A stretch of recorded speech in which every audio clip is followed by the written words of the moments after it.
Hey, Madam Jessica from ProudMoney.com. The Supreme Court today affirmed the existence of the Consumer Financial Protection Bureau, basically saying that the Bureau can continue to exist and it can continue to be funded in the way that it is. This overturned a lower federal appeals court ruling that said that the CFPB, which is sort of the nation's consumer watchdog, was actually unconstitutional because it wasn't getting its money directly from Congress. It was getting it through the Federal Reserve, and we don't need to go any further into the legalities because the Supreme Court said, no, you're wrong. It's all good. And so basically the Bureau is going to continue to exist, and I assume that means that the fight over the existence of it is over. That does not mean that the fight over some of its rulings are over. In specific, the credit card late fee cap that we have talked about in previous videos and that I've wanted to come back to. That ruling by the Supreme Court today was on a 7-2 vote, which shows that on a court that oftentimes is divided and is seen as a more conservative court, that the vast majority of the Supreme Court justices saw it the same way. So something that was maybe a little bit of a surprise.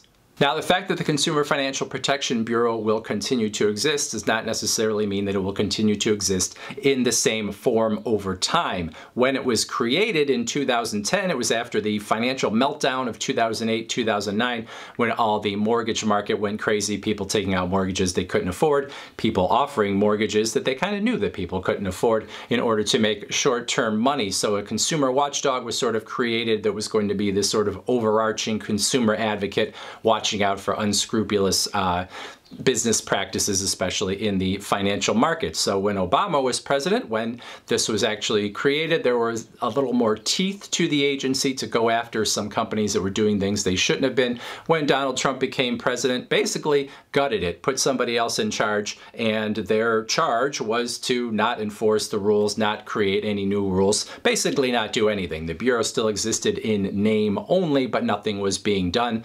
Then Joe Biden became president and it kind of went the other way again, gave the Bureau some teeth again to go after some of these companies, and the CFPB has been pretty aggressive since then.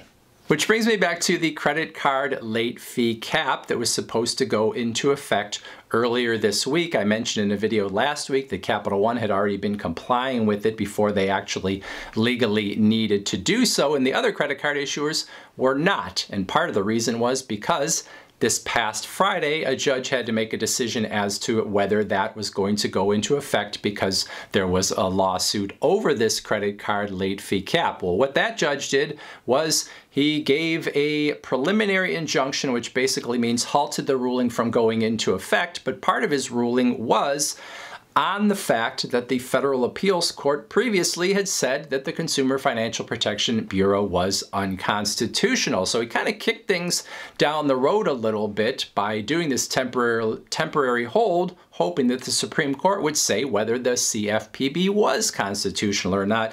Now they have said it is constitutional, so what happens next? Honestly, I don't know, but as the name suggests, a preliminary injunction is a temporary halt, meaning that there is going to be further ruling about it. And because the CFPB has now been declared constitutional, that obviously is going to factor into future decisions as to the legalities of this credit card late fee cap and, of course, everything else that the CFPB does going forward.